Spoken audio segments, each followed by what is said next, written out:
Hello, this is Archbishop Coyne, and you're watching Coffee with the Archbishop. And joining me today is the substitute for Mr. David Elliott, who normally does these interviews with me, is Father Anthony Federico. Thank you for having me, Archbishop. Get well, David. Get well, David. We usually do a couple of these together at the same time and tape them. And David was supposed to be in this morning, but he was playing tennis, and he tore his calf muscle, so he is at home doing the Meadowlark Lemon from the Globetrotters. It's my leg. It's my leg. I'm dating myself by doing that with Meadowlark. Nobody knows who the Globetrotters are. Well, there's some older Meadowlark people out there who Lemon. know what the Globetrotters are. Put comment in the comments below if you know who Meadowlark Lemon and the Globetrotters are. There'll be some people out there. I'm not that I'm old. curious to see. What's your worst? My worst sports injury was when I was 31 and I tore my left Achilles tendon. Like Because you started playing basketball like weeks after you got cleared to. I broken my right another- ankle yeah. playing basketball, and I'd done all the therapy, and the doctor said I could go back and play So basketball. you probably pushed it too soon. Well, no, I said to myself, well, because I'm going to take it easy on my right ankle, which was in a brace. I'll play left-handed. I'll play on the left, and so I was playing left, which meant I was driving off my left leg, which my left leg doesn't normally happen, and then it just happened, just snapped. So that was your worst sports injury. Yeah, because that was 6 months recovery from start. I mean, I'm not a basketball player, so I stopped playing basketball after that. So no more. Broken ankle. I'm a parish priest. Broken ankle. I couldn't do anything for like a month and a half because I had this huge leg cast, and so I just said that's it. I'm done. So then I did a lot of other stuff, golf, that stuff. You were a pretty good golfer. You were a bogey golfer in your I was a time. bogey golfer for a while when I was teaching at the seminary because I had a lot of extra time when I was teaching it. Yeah, and a couple of you priest buddies, you guys would go hit. Yeah, and there was a couple of golf courses right near St. John's Seminary that let priests play for free. That's right. So take advantage of that. Yeah, so we were over there like And 3 or 4 times a week. You were a very avid skier. Did a lot of skiing. Yeah, did a lot of skiing. Yeah, so it was ski season and golf season.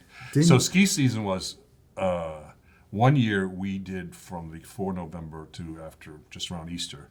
We skied 38 days total. What? Yeah, every spare day that we had, we'd go up to ski. And now you skied with a guy, with his sons even, and they were in like the U.S. training program. He was. Yeah. He was an alternate on the U.S. ski team, and we didn't know it. He was a parishioner. We were up at Sunday River Ski Area, and with my buddy Bob Murray, who used to teach skiing. He was a great skier too. So we met his wife and with the little girl, and she said, "Oh, Father Coyne, what are you doing here?" And it was like a Tuesday. I said, "Just up for my day off, just skiing." And so Sean's up here with the boys, Danny, and I forget the other kid's name. And they'd love to ski with you. And I said, fine. I said, great. So after she left, I said, we're going to meet Danny and his kids after lunch, And so Bob says, I said, let's go out and ski some hard trails because the kids, he's going to be with kids and we'll get our skiing. And so, so we meet him. We're standing at the lodge, and all of a sudden I see these 2 hellions come flying down the mountain with all the ski gear and everything. And these 2 10-year-old and an 8-year-old, they're just like, I'm looking, I go, oh my gosh, these kids are skiing their brains out. And their dad comes behind them doing some nice GS turns. So anyways, so we get up to the top, and we're talking with the kids, and I said, I'll ski down with the kids, and Bob says, I'll ski down with Sean. And so I ski down with the kids, and I get to the bottom, and they said, Father Coyne, you're a good skier. And I said, okay, kids, Grandpa's got to catch his breath. That was the tail end of your ski career. But then Bob was skiing behind Sean, and Bob was trying to mimic Sean's turns, and he couldn't. And Bob was Because he's like, a pro. then he found out later on. We found out when they were riding up that Sean had been an alternate on the U.S. ski team, and the 2 kids were going to be enrolling at a ski school. And so that's when I learned that they're skiers, and then there's serious skiers. But it was fun. Now, one of our favorite things to do in Hotel Coyne, where we live, the Archbishop's residence in Island Hall, we talk a lot about sports.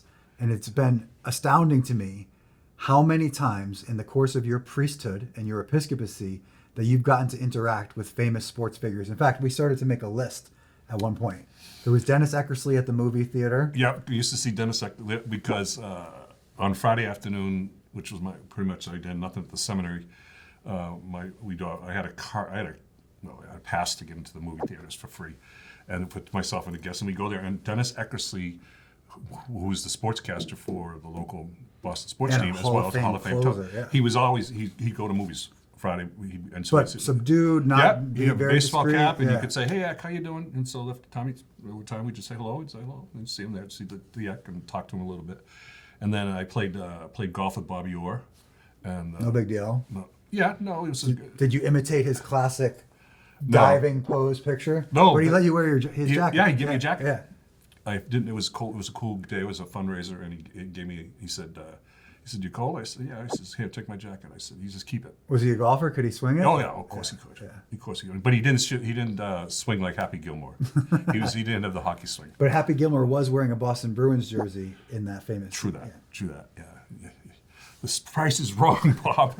But see, that's another thing that happens. We keep quoting different movies. So we live with Monsignor Shanley, and Who said he never bought a pair of sneakers? never wore a pair of sneakers in his life. He's been. We asked him to go for a walk. Yeah, he one said, "You time. want to go for a walk?" He goes, "No, I'll just go lay down."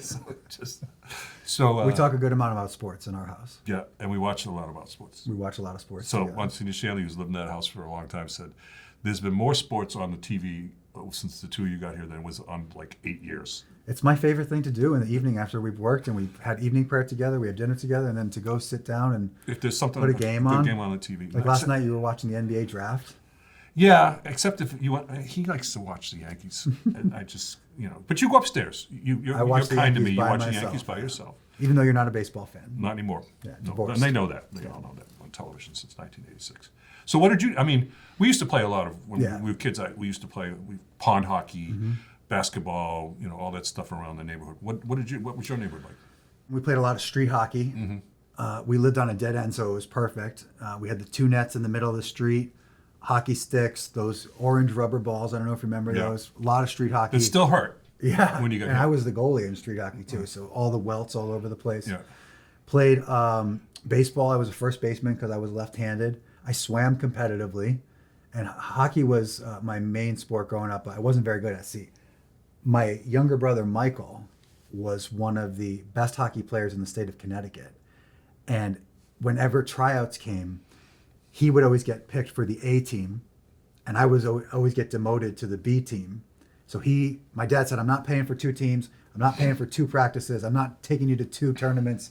You're going to play on the same team or not at all." So Michael always had to play on the worst team. When with was he? me. What month was he born? Michael was born in November.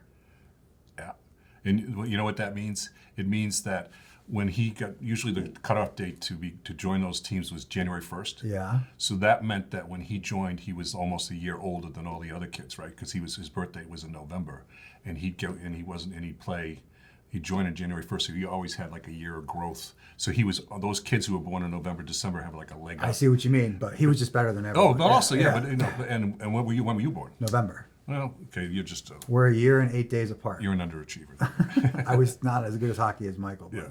But yeah, so there's 5 siblings and a lot of backyard sports, throwing the football around, competing in anything possible. Yeah, I like the fact that by the time I was 13, I was bigger than all my brothers, so that kind of made it easier. My brothers and I were very competitive. I'll tell you a quick story. When I went to seminary for the first time in Washington, D.C., I lived on the floor with a guy from Texas who, before he entered seminary, was a professional juggler. So he used this to teach kids the confirmation or the catechism or to teach them the faith. He had a whole Catholic juggling routine. So I thought this was very cool. So I had him teach me and train me and practice with me. And at one point, I had a very basic juggling routine down. So I go home for my first Christmas break as a seminarian, and we're all around the table. And I casually take out the juggling balls. I'm like, "Guys, I learned something in seminary. You want to see this?" And I did my little act. 3 balls, basic routine. Oh, I could see this coming. My brother Michael, who's this classic good at everything guy, everything comes naturally to him, better than me at everything. He goes, "Do it again." I did it again. He goes, "Give me the balls." He takes the 3 juggling balls, never juggled in his life, and he sits there with his eyes closed for like a minute. And he starts, I was so mad. That's just brothers being brothers. That's Yeah. what it was. It was good about that stuff.